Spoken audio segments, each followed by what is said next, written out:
नमोस्तुनन्ताय सहस्रमूर्तये सहस्रपादाय शूरोरवाहवे सहस्रनाम्नाय पुरुषाय सत्सवे सहस्रकोटि युगधारणे नमः। नमो ब्रह्मण्यदेवाय गौब्राह्मणिताय च जगद्धिताय कृष्णाय गोविंदाय नमो नमः। बोले एकादशी महात्म्य की जय, एकादशी व्रत कथा की जय, कार्तिक मास की जय। आज हरि प्रबोधिनी एकादशी, देवउठनी एकादशी भी कहते हैं, कार्तिक शुक्ल पक्ष की एकादशी। ब्रह्मा जी बोले कि हे मुनि श्रेष्ठ, अब आप पापों को नष्ट करने वाली तथा पुण्य और मुक्ति को देने वाली हरि प्रबोधिनी एकादशी का महात्म्य सुनाइए। भागीरथी गंगा मनुष्य को तब ही फल देती है जब तक कि कार्तिक मास की प्रबोधिनी एकादशी नहीं आती। तीर्थ, नदी, समुद्र आदि भी तभी तक फल देते हैं जब तक प्रबोधिनी एकादशी नहीं आती। कार्तिक शुक्ल पक्ष की प्रबोधिनी एकादशी के व्रत का फल 1 सहस्र अश्वमेघ यज्ञ तथा 100 राजसु यज्ञ के बराबर होता है।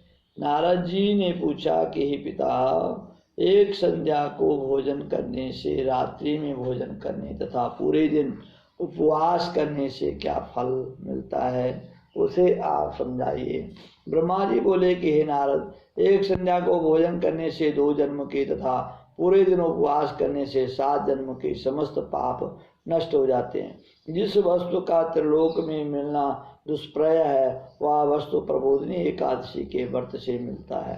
प्रबोधिनी एकादशी के व्रत के प्रभाव से सुमेरु पर्वत के समान महान पाप भी क्षण मात्र में ही नष्ट हो जाता है। अनेकों पूर्व जन्म के किए हुए बुरे कर्मों को प्रबोधिनी एकादशी का व्रत क्षण भर में नष्ट कर देता है। जो मनुष्य अपने स्वभाव अनुसार इस प्रबोधिनी एकादशी का विधि पूर्वक व्रत करते हैं, उन्हें पूर्ण फल प्राप्त होता है। हे मुनीश्वर, जो मनुष्य श्रद्धा पूर्वक थोड़ा भी पुण्य करते हैं,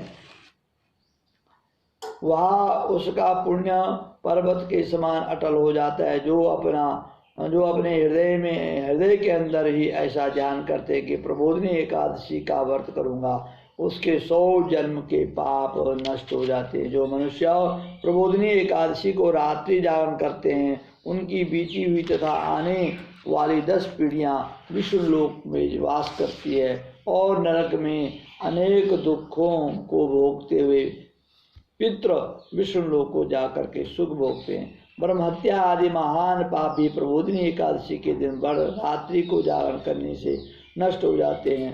प्रबोधिनी एकादशी को रात्रि को जागरण करने का फल अश्वमेघ यज्ञ के फल के बराबर है।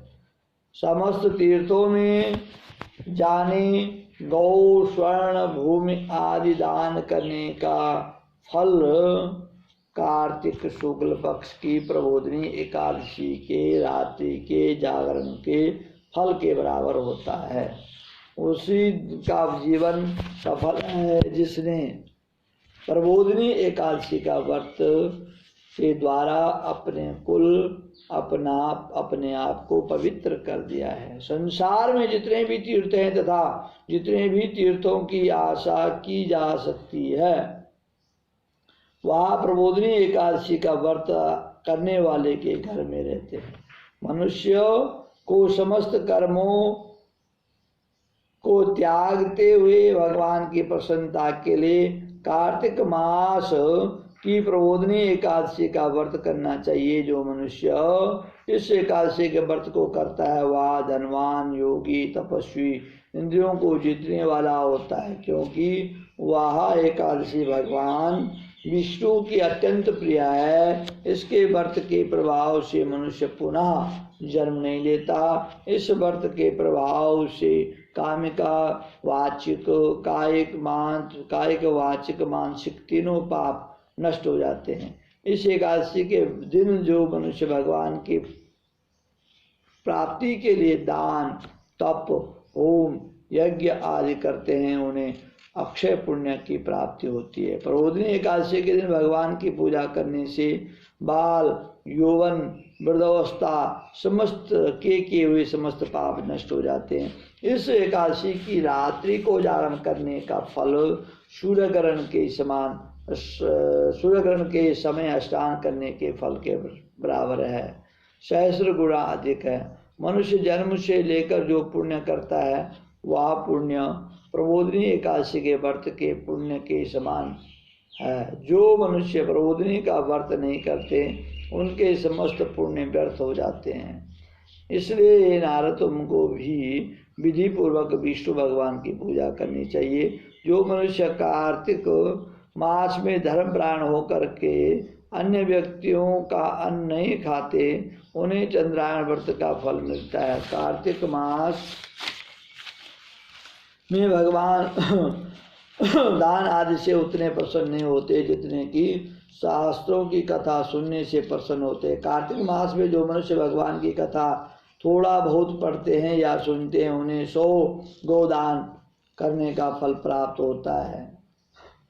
जो मनुष्य अपने कल्याण के लिए विष्णु भगवान की कथा सुनते हैं और वे अपने कुटुंब का उद्धार करके 1 सहस्त्र गोदान का फल प्राप्त करते हैं। जो मनुष्य प्रबोधिनी एकादशी के दिन विष्णु कथा सुनते हैं उन्हें 7 द्वीपों के दान का फल मिलता है। जो मनुष्य जो विष्णु की भक्ति पूर्वक कथा सुनते हैं, कथा कहने वाले ब्राह्मण की यथाचित पूजा करते हैं, उसे संतुष्ट करते हैं, वे लोग उत्तम लोक को प्राप्त जाते हैं। नारद जी बोले, हे ब्रह्मा जी, अब आप एकादशी के व्रत का विधान कहिए और कैसा व्रत करना चाहिए, कौन से काम करने से कौन सा पुण्य मिलता है वह भी समझाइए। ब्रह्मा जी बोले, हे नारद, इस एकादशी के दिन मनुष्य को ब्रह्म मुहूर्त में उठना चाहिए। नदी, तालाब, कुएं आदि पर स्नान करके व्रत का नियम ग्रहण करना चाहिए।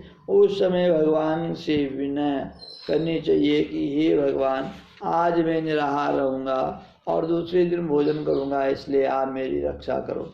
इस प्रकार विनय करके भगवान की पूजा करनी चाहिए। व्रत आरंभ करना चाहिए। उस रात्रि को भगवान के समीप गीत, नृत्य, बाजे, कथा, कीर्तन करना चाहिए।